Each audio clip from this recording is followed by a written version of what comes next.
Assalamualaikum warahmatullahi wabarakatuh. Di video kali ini saya akan menjelaskan materi kuliah basis data lanjut teori bab 9 dengan dosen Rengga Asmara. Sebelumnya perkenalkan, nama saya Alkul Karim, NRP 2103181054. Di sini saya akan menjelaskan client server. Pokok pembahasannya adalah pendahuluan, yang kedua arsitektur client server, lalu yang ketiga pengasihan query pada baris basis data client server. Tujuan materi kuliah ini, yang pertama memahami konsep basis data client server, yang kedua memahami arsitektur client server, selanjutnya memahami pengaksesan query pada basis data client server dan bagaimana perangkat lunak client server. Yang pertama, pendahuluan.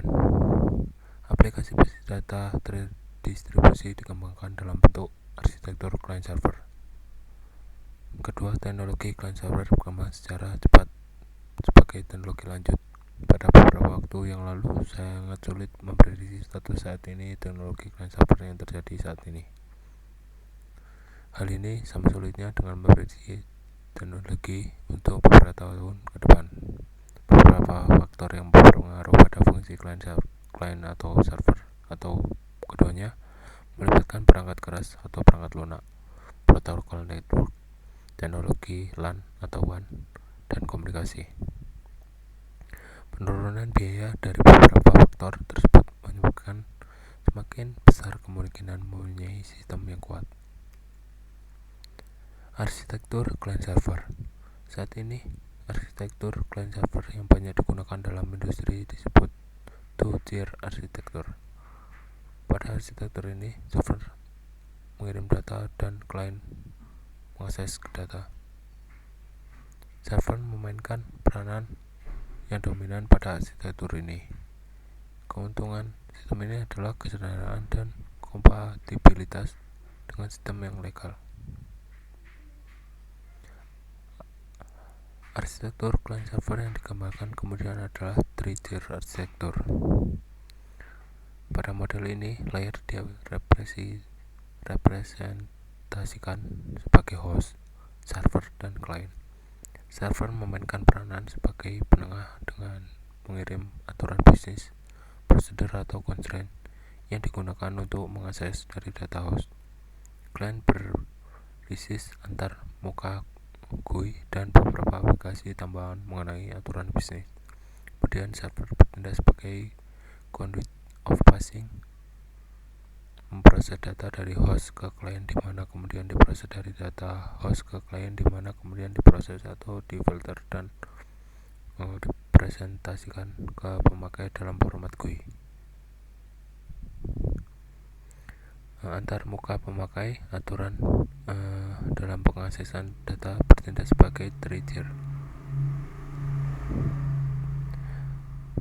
Klien biasanya dihubungkan ke server melalui LAN dan server dihubungkan ke host melalui WAN. Klien melakukan remote yang dihubungkan ke server melalui WAN juga. Sistem ini sangat cocok untuk perusahaan besar di mana basis data terbesar dan tepat disimpan dalam host, dan biaya pembangunan LAN dan WAN dapat diatur dan dioptimasi menggunakan teknologi yang baru untuk setiap bagian yang berbeda dalam organisasi. Selanjutnya, pengaksesan query pada basis data client server. Yang pertama, bagaimana membagi fungsi DBMS antara klien dan server. Tidak ada ketentuan. Yang kedua, sehingga banyak pendekatan yang berbeda ditawarkan. Yang ketiga, satu kemungkinan adalah memasukkan fungsi dari DBMS terpusat pada level server. Yang keempat, sejumlah DBMS relasional menggunakan pendekatan ini, di mana scale server disediakan untuk klien. Selanjutnya, setiap klien harus menggunakan query SQL yang tepat dan menyediakan antar muka pemakai dan fungsi antar muka untuk bahasa pemrograman. Yang terakhir, karena SQL adalah bahasa standar relasional, berbagai SQL server meskipun disediakan oleh vendor yang berbeda dapat menerima perintah SQL. Selanjutnya, klien juga merujuk pada data dictionary yang di dalamnya terdapat informasi pada data distribusi di antara server SQL yang berbeda.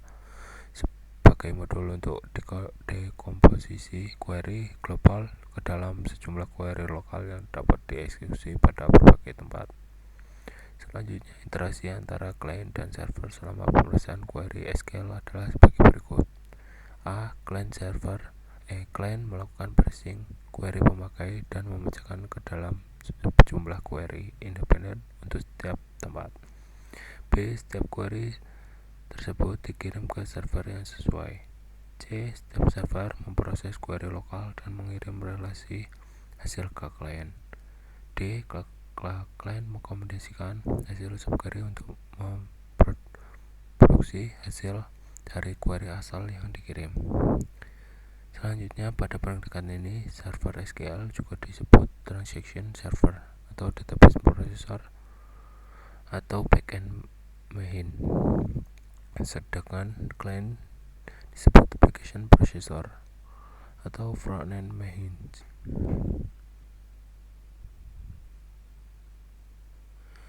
Pengaksesan query dalam DBMS yang banyak digunakan, model perangkat lunak dibagi ke dalam 3 level. Yang pertama, perangkat lunak server bertanggung jawab pada manajemen data lokal, kebanyakan sama dengan perangkat lunak DBMS. Yang kedua, perangkat lunak klien bertanggung jawab untuk fungsi distribusi, mengakses informasi distribusi data dari katalog DBMS, dan memproses semua pemerintahan yang membutuhkan akses ke lebih dari satu tempat. Hal ini juga ditangani semua antarmuka user. Yang terakhir, perangkat lunak komunikasi biasanya dihubungkan dengan sistem operasi terdistribusi, menyediakan primitif komunikasi yang digunakan oleh klien untuk mengirim perintah dan data ke tempat yang berbeda sesuai kebutuhan.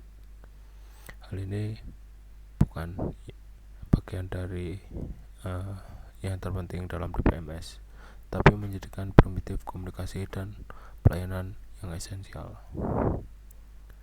Selanjutnya, klien bertanggung jawab untuk membangkitkan eksekusi distribusi untuk beberapa tempat server suatu query atau transaksi dan untuk melakukan supervisi eksekusi distribusi dengan mengirim perintah ke server.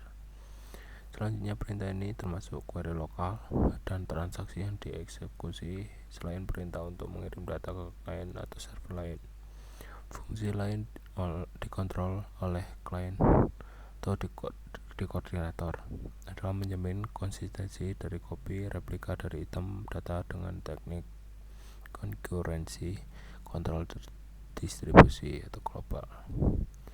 Yang terakhir, klien harus menjamin transaksi global atomik dengan membentuk global recovery jika tempat yang dimaksud gagal.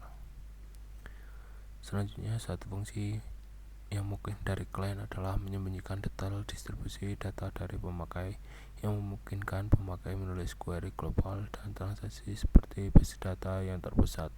Harus menentukan tempat di mana data dirujuk dalam query atau transaksi berada. Selanjutnya, properti ini disebut distribution transparency. Yang terakhir, beberapa DMS tidak melakukan distribution transparency sehingga pemakai harus berhati-hati terhadap distribusi data secara detail. Ringkasan materi kuliah ini adalah konsep arsitektur client server berhubungan dengan basis data terdistribusi. Yang kedua, arsitektur client server yang dikembangkan saat ini menggunakan three-tier arsitektur di mana terdapat 3 komponen yaitu host, server, dan klien.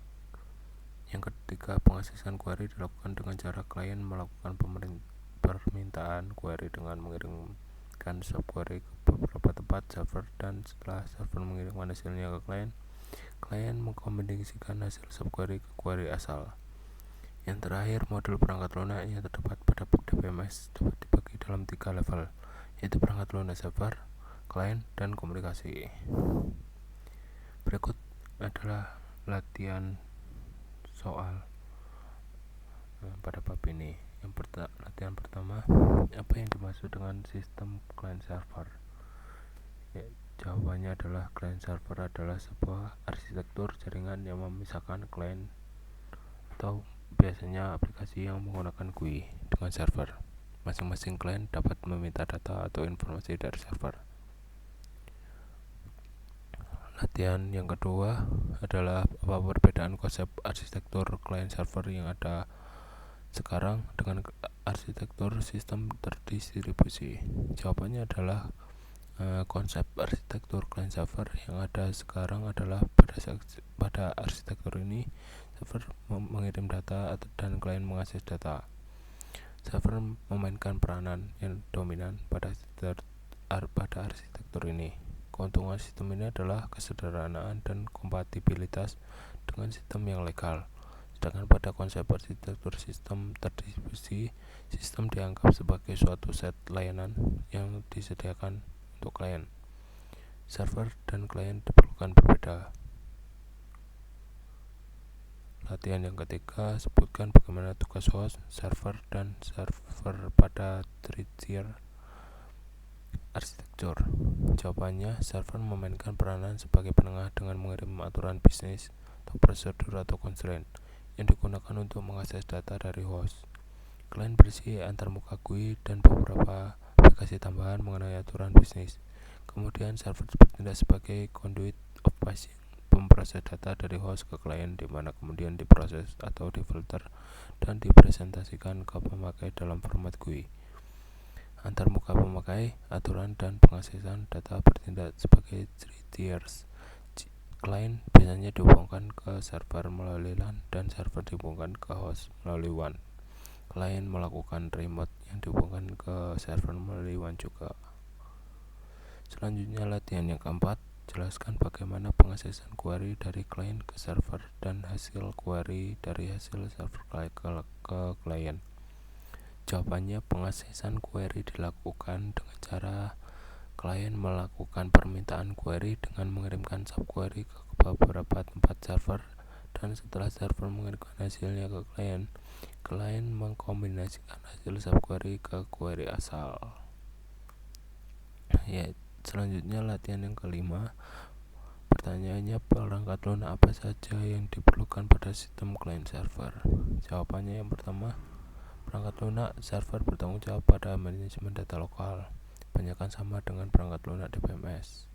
Yang kedua, perangkat lunak klien bertanggung jawab untuk fungsi distribusi, mengakses informasi distribusi data dari katalog DBMS dan memproses semua permintaan yang membutuhkan akses ke lebih dari satu tempat. Ini juga ditangani semua antarmuka user. Yang ketiga, perangkat lunak komunikasi, atau biasanya dihubungkan dengan sistem operasi terdistribusi, menyediakan primitif komunikasi yang digunakan oleh klien untuk mengirim perintah dan data ke tempat yang berbeda sesuai kebutuhan. Ini bukan bagian yang terpenting dalam DBMS, tapi menyediakan primitif komunikasi dan pelayanannya esensial. Sekian presentasi dari video dari saya. Kurang lebihnya mohon maaf. Assalamualaikum warahmatullahi wabarakatuh.